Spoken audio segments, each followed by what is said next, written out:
Thank you very much. Go sit so I can see. Hello.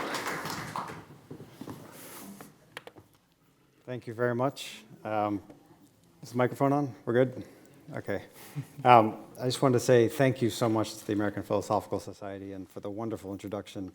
It is humbling for both Danny and I to be here and to talk to you about our mission to tell better science stories. We hope that we can entertain you a little bit, and we hope that this engages a lively discussion afterwards about stories, storytelling, and we look forward to talking with all of you. So the title of our talk is Frontiers, a mission to tell better science stories.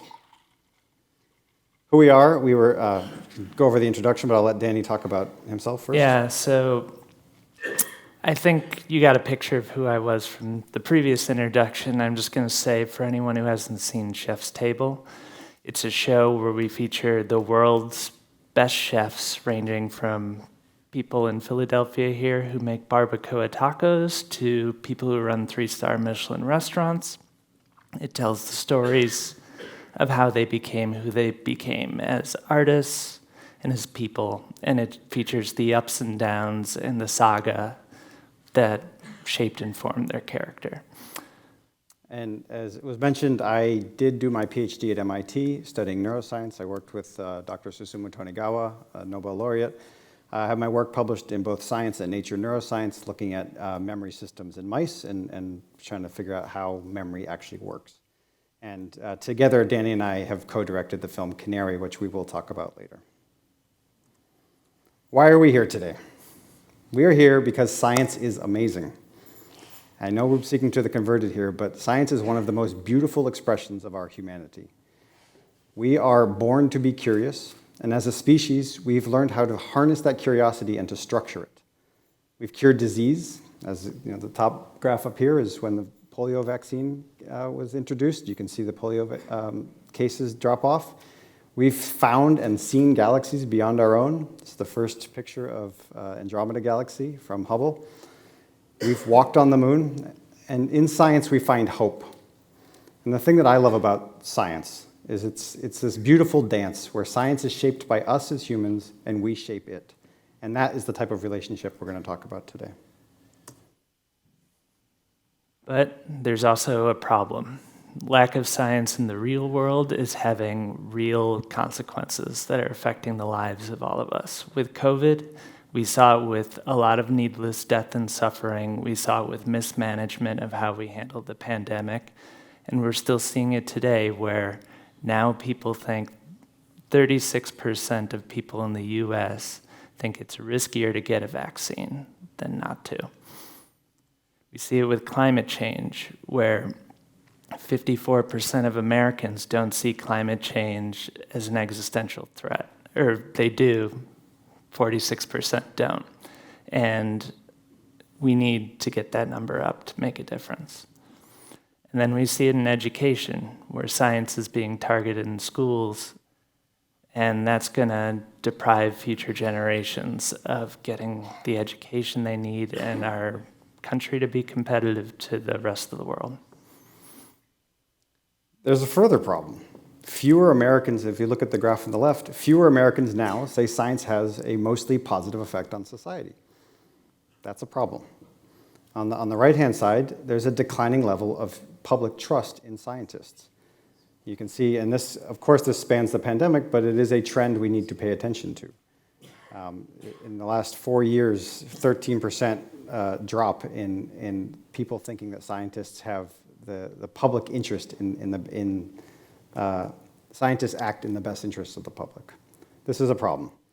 And we can talk about there are politics involved here. There are groups of people that drive some of this. But I want to step back and look at another aspect of this problem. And I have a question for everyone in this room. So, by a raise of hands, how many people in this room can name a living scientist? I think I saw one hand not go up. We're gonna talk later. That's great. Now, if I walk outside this building and I start asking that same question, what do you think we're going to see? Most Americans cannot name a living scientist. If I walk outside, 3 out of every 4 people I would talk to would not be able to name one. And you can see a list of names that 72% is the actual number in this poll. You can see this was taken in 2021, so of course Anthony Fauci is listed as someone who is known, but it falls off very quickly in terms of actual numbers of people. You might notice some of these people are maybe termed more engineers than scientists. You also may notice that unfortunately Stephen Hawking is not alive, but people do think he is. It is clear that people do not have personal connections with science and scientists. Something is really wrong here. And I think we can all feel it just by seeing this data. And the question is we need a paradigm shift. Who do we turn to when we want to talk about paradigm shifts? I think this harkens back to Thomas Kuhn's The Structure of Scientific Revolutions. I'm going to paraphrase a little bit, but scientific revolutions are inaugurated by a growing sense that an existing paradigm has ceased to function adequately. The sense of malfunction that can lead to crisis is a prerequisite to scientific revolution. So what are we doing here? We are here to talk about our little piece in that revolution to try to bring science back to people. How did we start?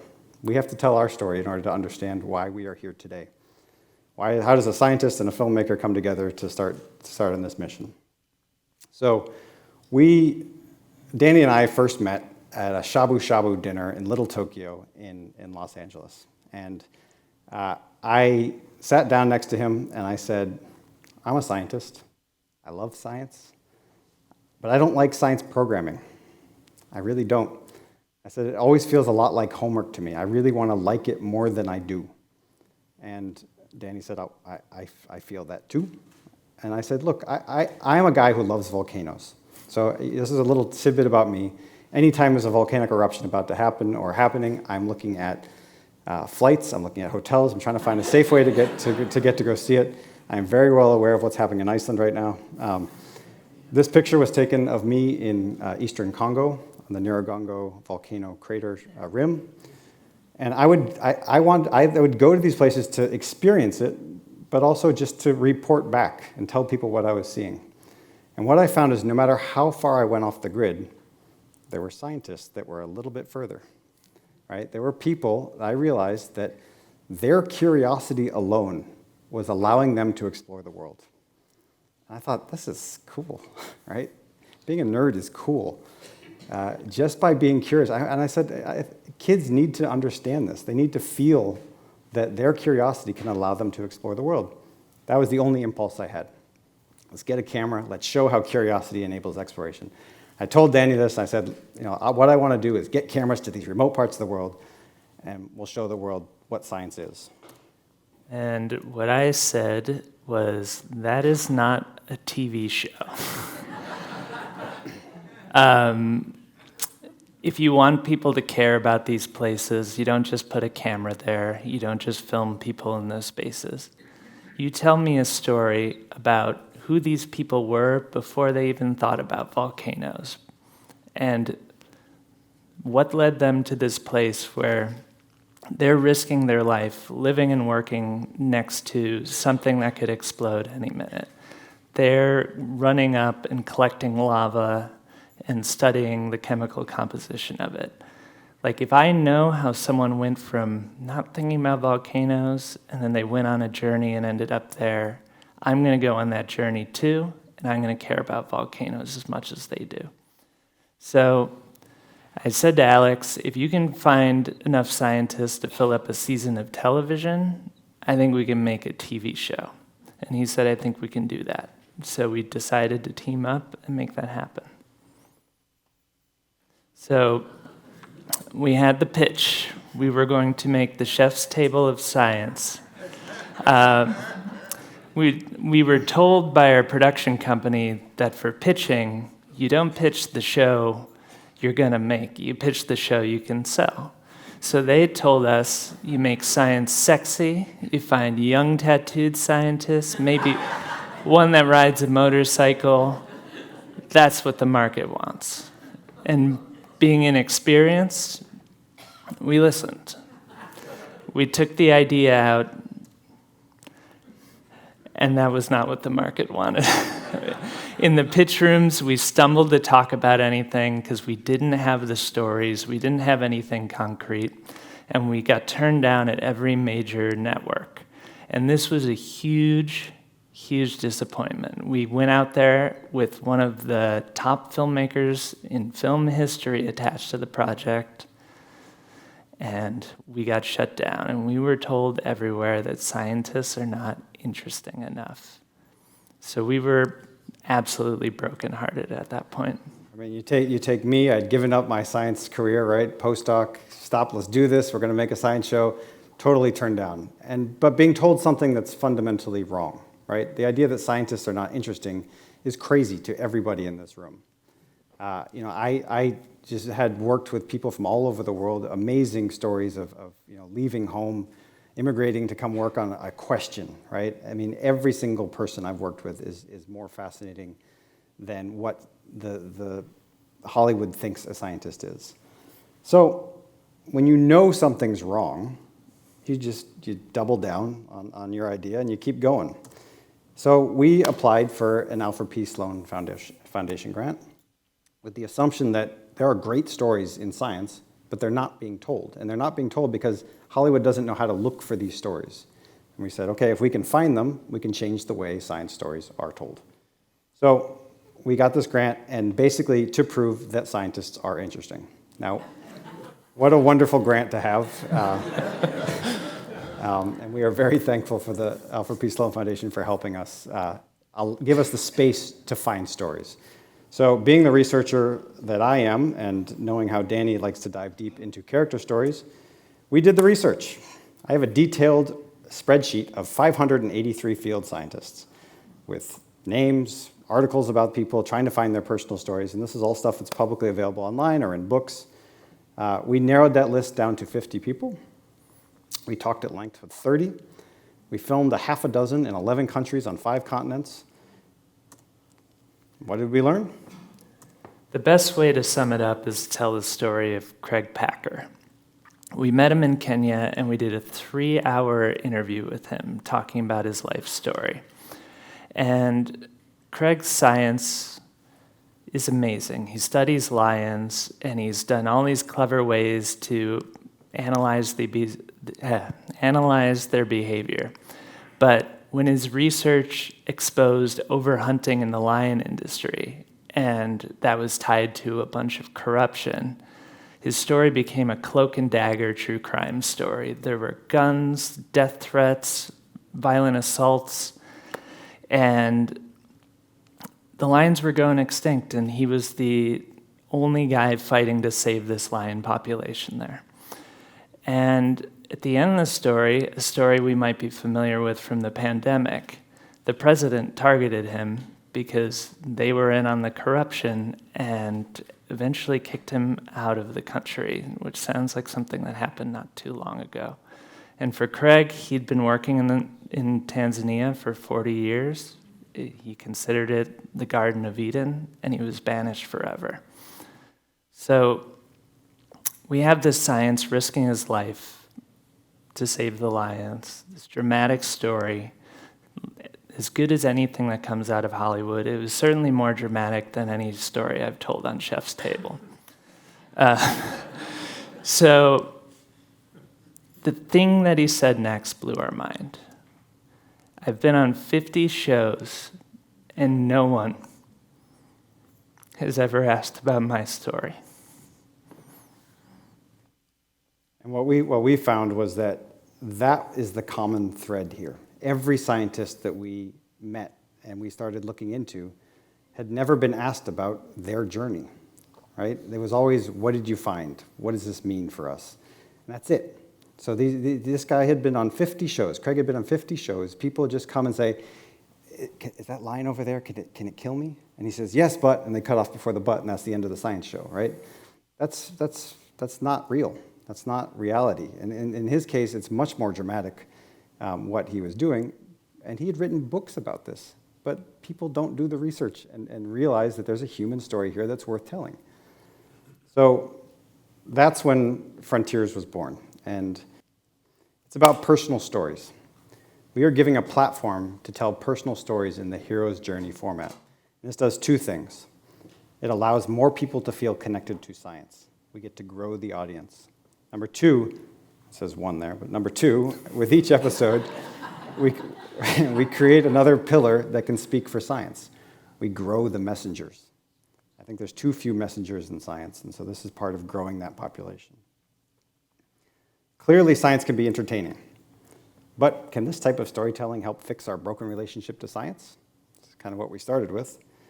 And I want to point to educational psychology. There's a group of studies, and I'm going to point out one study here by a woman from Columbia, Lynn Siegler, looking at how teaching the struggles of scientists helps influence learning of facts. And what they do is basically take two groups of kids. One group you teach facts to. The other group you teach the same facts, but you teach the struggles scientists went through to get those facts. Surprise, the people who you taught the struggles of learn much better. They learn the facts better. Their takeaway is struggle-oriented background information, stories basically, increased students' interest in science, increased their delayed recall of key science concepts, and improved their abilities to solve complex problems. So just by talking about stories and struggle, you can actually help do what you think the end goal of your talk is to do, which is teach science. So this is kind of theoretical, right? Now, fortunately, we have a test case. During our search, we came across Dr. Lonnie Thompson. Dr. Lonnie Thompson stood on this stage, I believe, 4 or 5 years ago, and he is an APS member. He is a fantastic gentleman. When we met Lonnie, it was over Skype. Within 1 minute, we were pulled into an adventure story. And what we learned about Lonnie was he grew up in coal mining country, West Virginia, destined to work in the coal mines. And he ended up becoming one of the world's leading experts on climate change, telling us we have to get off of fossil fuels. When scientists were looking at the poles, the North, Greenland and Antarctica, digging ice cores, he dared to ask, why aren't we digging ice cores from the world's tallest glaciers, 18,000 feet and above? And people thought he was crazy. And for 10 years, he failed trying to figure out how to do this and eventually succeeded. And what he brought back changed the way we see the natural history of the world. Fundamentally restructured the way our relationship with how we see our historical planet's atmosphere. He also became an advocate for the planet. I mean, he was up at 18,000 feet and was one of the first people to start witnessing climate change. Seeing a lake forming where there was a glacier at 18,000 feet kind of sent shockwaves through his body. He came down, started testifying in front of Congress, became the world's expert, telling the world, here's what I see, listen to the data. Which brings me to my third point about Lonnie's story. Lonnie one day woke up at 18,000 feet, couldn't breathe in his tent, came down, and his doctor told him, you have congestive heart failure. You need a heart transplant, and you cannot do this work anymore. Lonnie, the expert telling the world, listen to the facts, did not listen to the facts of his doctor. And he kept on going on his expeditions. Now, the world expert telling the world, listen to facts, didn't listen to facts. This shows us how susceptible we all are to denial. Lonnie, within 40 minutes of this call, had us both crying on the Skype call. We just met this man and wondering why this type of story is not told. So when we ended the call, I turned to Danny and I said, if there's a single story we ever tell in this world, it has to be this one. And this was when we were putting together the Frontiers trailer. We got an email from Lonnie, and he said, I'm going to the glacier that started my career. Are you guys still filming? And we were not still filming. We had spent all of the grant money. And his expedition was in 3 months. We had no idea what it would take to get a film crew up an 18,000-foot mountain in the middle of nowhere. But we gave the answer anyone would give. Of course we're still filming. So 3 months later, after doing some oxygen deprivation training and a lot of hiking, we found ourselves at 18,000 feet making a movie. And this movie, Canary, is out now. It played in theaters across the country, and we're going to share the trailer for that right now.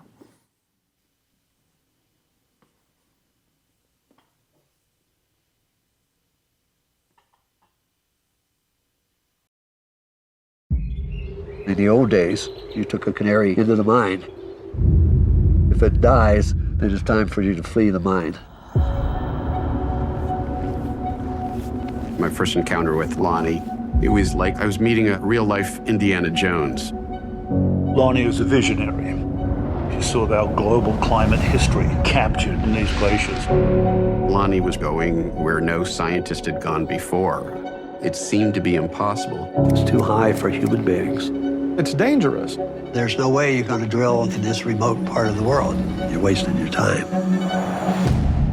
Science can only advance when you do things other people think can't be done. He was on a mission to find his place in this world. I had no idea what I was getting into. I had never climbed a mountain. I had no idea what it would take. This was a huge departure from usual. There was something wrong. My doctor said, you have one option and one option only, and that is to have a heart transplant. You just keep going. He was in denial. I remember watching him struggle to breathe, thinking to myself, and you're not going to survive this. Having gone through these near-death experiences, my message was to help bring together the world. This glacier started disappearing before Lonnie's eyes. He thought he could change something. If he doesn't do it, nobody would. Lonnie didn't come to climate change. Climate change came to him. If humans can create it, humans can solve it. I don't believe there's anything that we cannot achieve.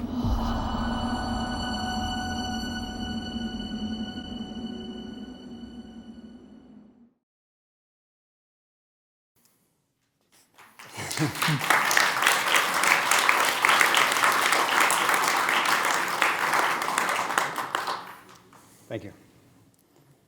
So we set out with a dream to tell a different kind of science story.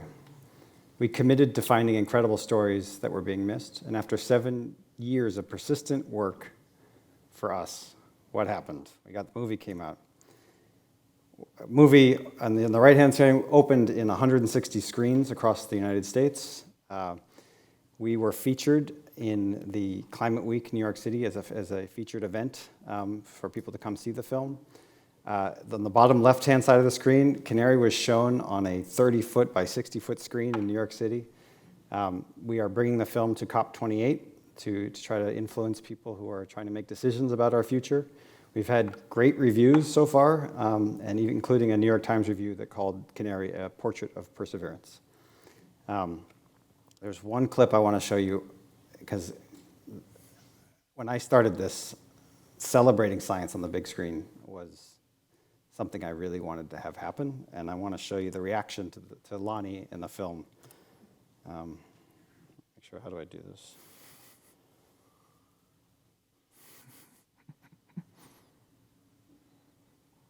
I don't know. Do you know how I hit play here?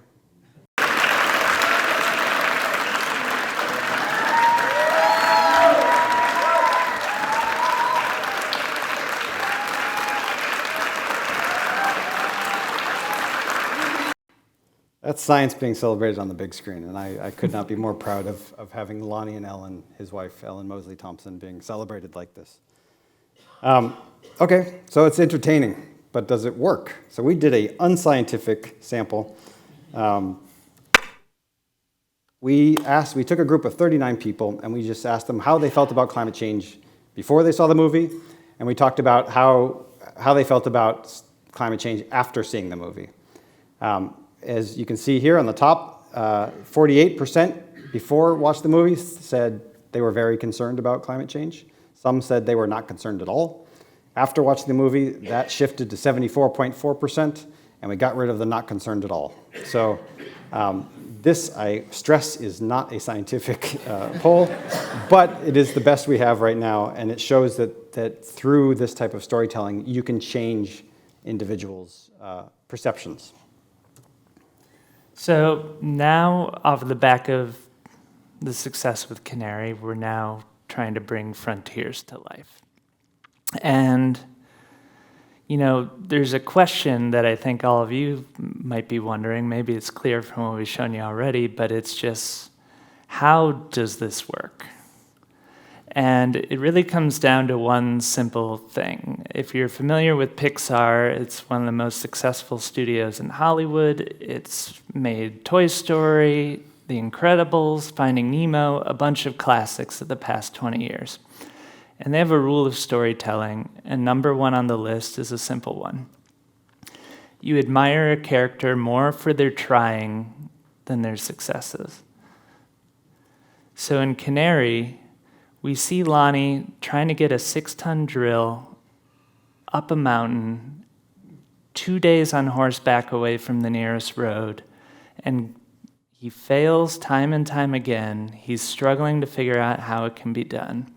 So by the time he succeeds, the whole audience is on his side. And by the time he sees global warming for the first time, he's been an underdog that beat the top scientists in the game and showed them they were wrong. That makes people who are coming to the film skeptical of climate change more open to being like, this is my guy.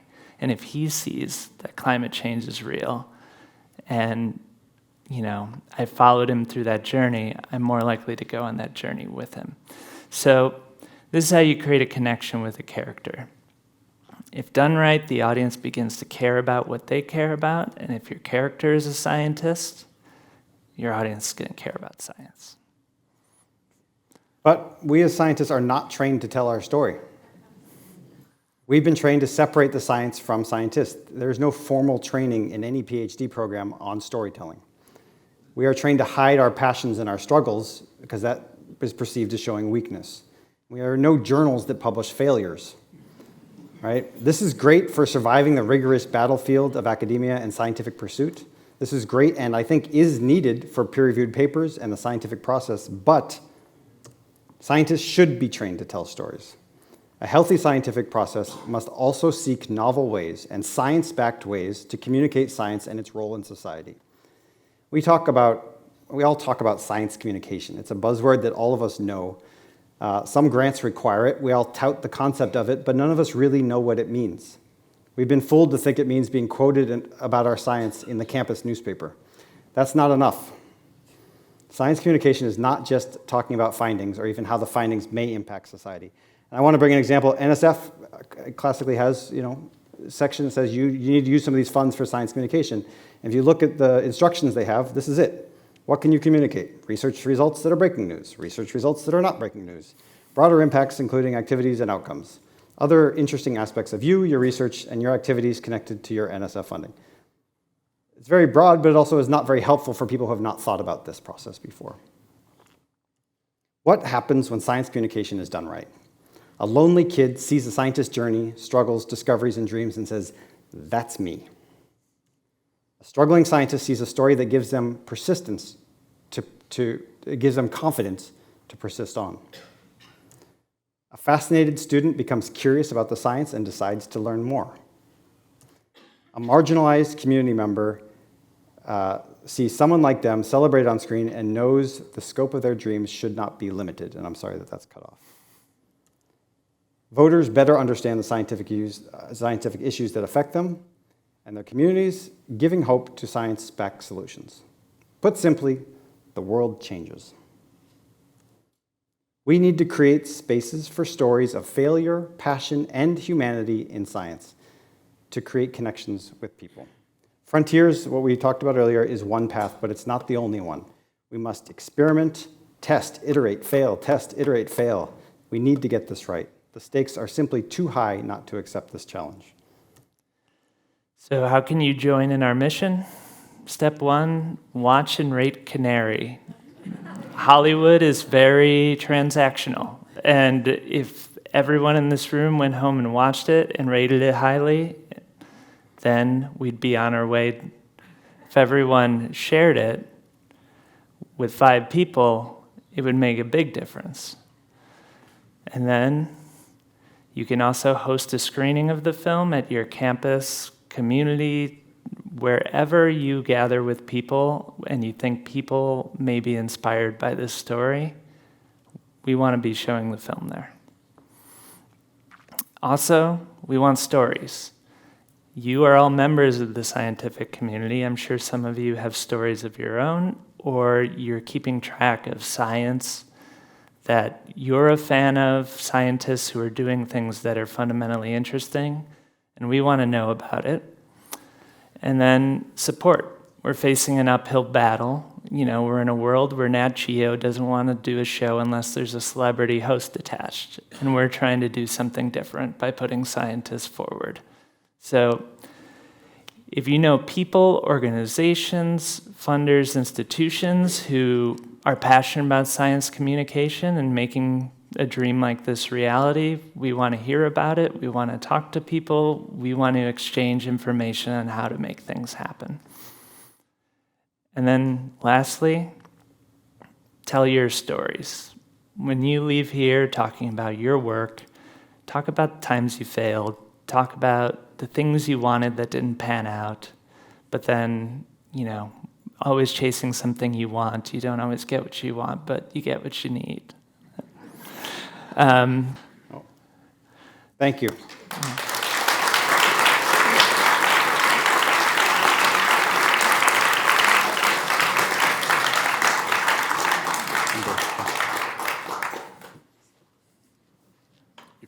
Okay. Thank you. I see a hand already up there in the back. A microphone will appear shortly. Okay. David Hollinger, Berkeley. Speaking of Hollywood, this last summer, Hollywood produced the popular movie on Oppenheimer. From a history of science point of view, it most definitely made history of science more serious, in that the great Sherwin book from 2005 became a New York Times bestseller all of a sudden. But with regard to the popular attitudes towards science that you two are following so closely, is there anything to the buzz that this movie will make scientists more attractive, that this will help public attitudes towards science, or is the Oppenheimer movie too into other things to be relevant to what you're talking about? I mean, the way I see it is, you know, the way you make a difference in this fight is 1,000 candles, not one spotlight. And really, that's a big spotlight and it's helpful. But, you know, if we don't have enough examples, it'll never be a trend, it'll never be a category, it'll never be something that fully moves the needle. And I think what we're hoping for is that opens a door, but Hollywood is very choosy in why things are successful, and usually they'll say something like, Christopher Nolan is the reason that film is successful, it's not because of science. So we're always going to be up against those excuses until things really break through and become a persistent trend. And let me say one thing about Canary, just along that lines. So we didn't make the film for kids, but I've had a lot of 8-year-olds and 9-year-olds who have seen the film, and the response of them has been amazing. They feel like they have seen a superhero come to life, right? I mean, it's not just being told this person's a superhero. You see someone struggle. You see someone come from something that was a very hard place to become something special and to change the world with their message. Kids love that. I get questions about Lonnie from kids all the time, and I know Lonnie, I hope you're watching. I get pictures. Kids draw me pictures of Lonnie. Like, he is a superhero. I do think there's something to this format that can really grasp the hearts of audiences in a way that some of the bigger budget ones can't. In the balcony, yes. So can you tell us what happened to Lonnie? Lonnie, as of 2 months ago, was on top of 19,000-foot mountain digging ice cores, 75, with a heart transplant from, I think, 12 years ago. Great. He is a force. Thanks. Wonderful. In the back, yes. Yeah, I just want to mention something, Dan Nosara, I'm from Harvard, about the first intro slides. During COVID, my group invented something for sustainable farming and saves a lot of carbon dioxide from going in the air. And the NAS organized a talk for me to give to farmers in the United States. And they were farmers from Iowa and things like that. And there was one person, a farmer, he's in his overalls on Zoom with all the grease behind him. And he said something which I think really points to the problem, which was he couldn't believe somebody like me at Harvard would care about him. Yep. And so I think this it's become political science, and it's become an elite endeavor that's gotten disconnected from half of America. And I think it's something like APS to think about. We have a lot of great sociologists here, and we have scientists, but we've somehow we've made science an elite endeavor. And when that farmer said that to me, it really sort of hit home as the problem with your intro slides. Yep, I absolutely. I mean, I love that observation. The politics of it and is a main driver of the distrust. The other thing I would say is that the thing that's nice about this type of storytelling is you don't just start off saying this guy is from a university and he's doing this stuff. You start off in West Virginia, across the railroad tracks, and you see where someone came from. There's no politics to that. That is a human story that anyone from any walk of life can associate with. And when you start asking people where they come from and what struggles they've come through to get to where they are, those stories have the ability to reach across all types of aisles. But if we just say, here's the latest publication from Harvard, right? You've created that impression. Yeah, I think to really illustrate it with Canary, Lonnie grew up where his mom had trouble putting dinner on the table. Like he was a hungry kid in coal country. And he ended up getting a National Medal of Science from the president of the country. So he didn't start in a university in a tower looking down on everybody. He started from one of the hardest places people can start off in life. Yeah. So I'm John Hildebrand from Tucson, Arizona. I wasn't surprised by what you encountered with Hollywood. I wouldn't expect anything better out of Hollywood. But I was waiting throughout your presentation to hear the name PBS. Did you ever talk to PBS about? They seem to be the obvious vehicle for your wonderful Frontiers project.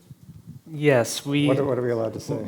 I mean, we did talk at one point, but I believe the show was expensive for what they normally put out. But we do hope to go to PBS. If anyone has friends at PBS, let us know. But you're absolutely right. I mean, they're just there's a dance there, and that's bringing some foundations on to help fund some of these things, and that's part of what we're doing now. So that's part of the goal. Balcony. Okay. Next questions in the balcony. Yes. Yeah. Yes. Louise Hansen, Long Island, and I had worked at Brookhaven National Laboratory, and I also know what's happening at Stony Brook. And Alan Alda, who lives on Long Island, had done a series of things of interviewing scientists. He doesn't do that anymore, but it was for many years. And he became very concerned about how people like us, most of us are not very good at communicating what we do because we're so used to the language that we speak when we talk to each other. And so he set up workshops at Brookhaven National Laboratory, and now they actually have a group at Stony Brook to teach people in science, graduate students, how to communicate what they're doing.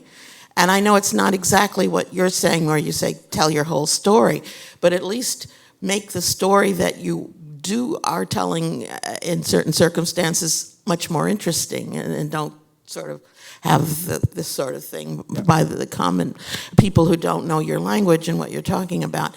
And what he does is use actors to sit and listen to you and prop you through it.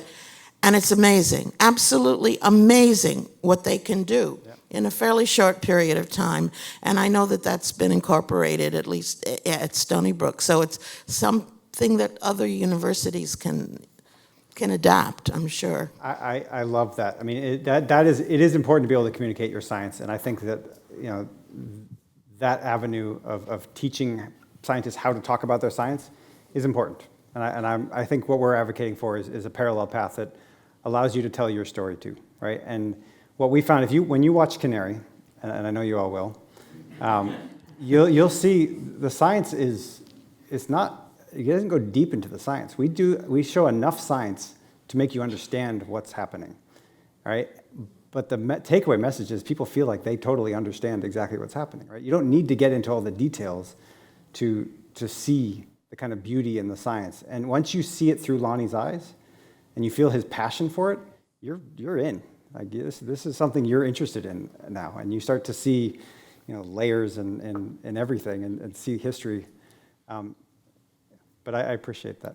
Thank you. I'd also like to plug Alan Alda has a podcast where he talks about that now. So if anyone's interested in hearing Alan Alda talk about science communication, I'm a fan. Right. Okay.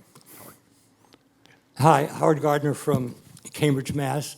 I'm actually closer to the world of education than most people here, having K-12 as a focus of mine.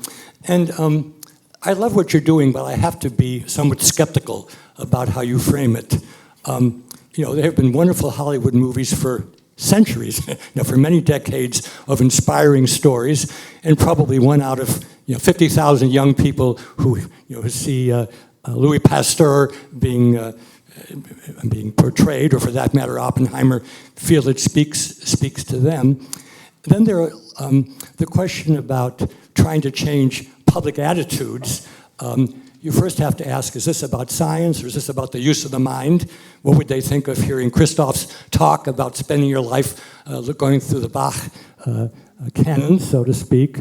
And to what extent is it an American problem rather than the worldwide problem?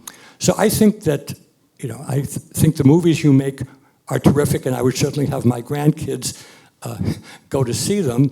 But I think if you want to work seriously in education, you have to figure out what's the best target group to work with. And it can't be a one-shot thing. You have to find districts or schools where they say, we really want to take being a scientist more seriously, and we'll work with you, keeping in mind the political winds, as well as the fact that people see and hear about exciting things every day, and then they go on to the next thing. So I hope this is not seen as being antagonistic, but rather catalytic to help you have a more focused story than I heard today. But thanks for listening.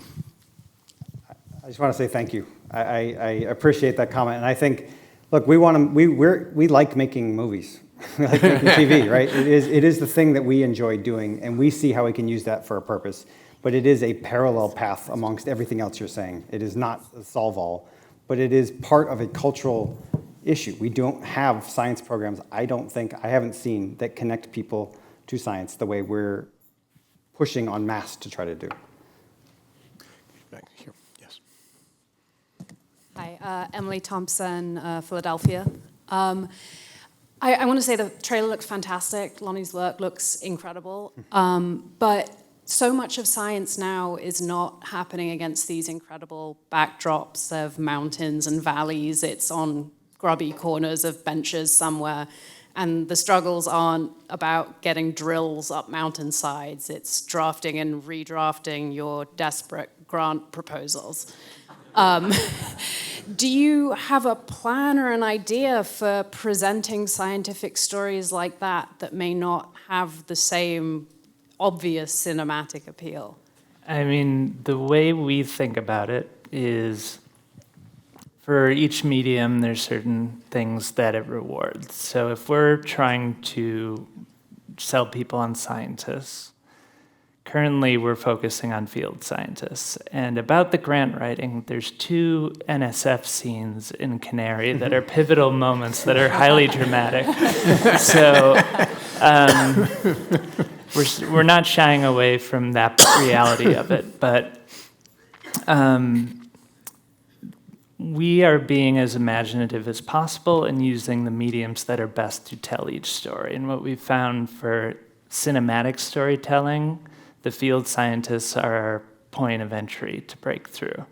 We are happy to expand into things like medical science and, studying space. This guy wants to go fly to space to make a movie, and he tells me about it every week.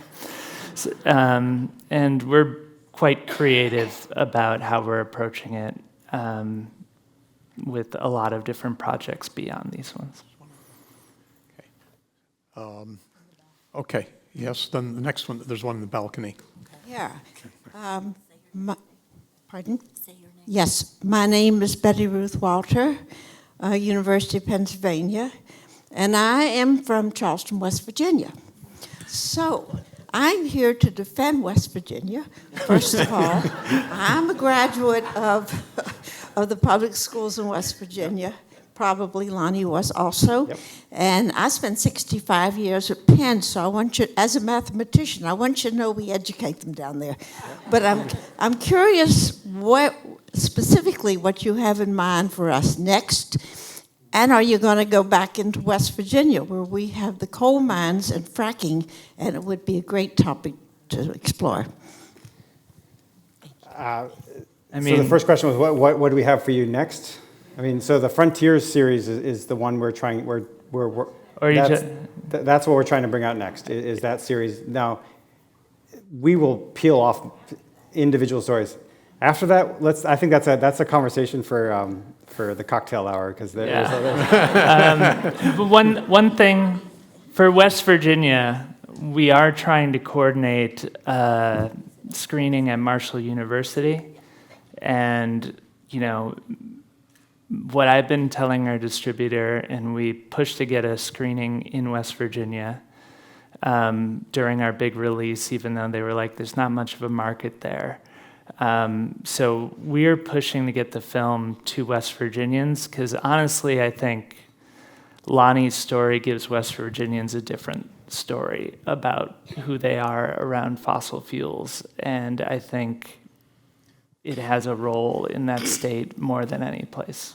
And there's a whole scene in the movie of footage, news footage from 1962, talking about the state of the coal industry and what it's doing to people there, which is a narrative I don't think most of us think about. So I think you'll enjoy that part of it too.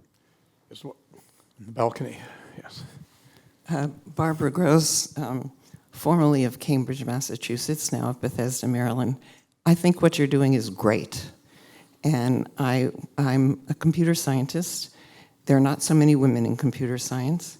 I've gotten a few awards, and every time I give an award talk, I talk about the times I had to persist, and I always have people come up and talk to me about it. I've also talked to audiences of minority students in science, and when I mention a place where I had a struggle, their eyes light up. So I'm of the opinion it takes, you want to let 1,000 flowers bloom, and I think this approach is really wonderful. I do want to recommend you look for women and minorities, not just to do that right, but because they have such stories, many more such stories than the majority people. I think two things. One is 100%, and on high on our list are stories like the woman in Egypt that we profiled there. There's a whole mess of stories, and we go as far across the world to find those stories, because what we kind of presented was two older white guys here, right? Which is a problem, but we have done that work. And they're geographical minorities also, yes. So I think that's really, really important. So we've talked to scientists in Iraq, we've talked to scientists in Navajo Nation who have amazing stories, and we're excited to tell all of them. Also, my dad is a computer scientist. I don't know if you know Ron Rivest at MIT. So I am very well aware of... Okay. Last question, Richard. Is this on? Richard Kagan from Philadelphia.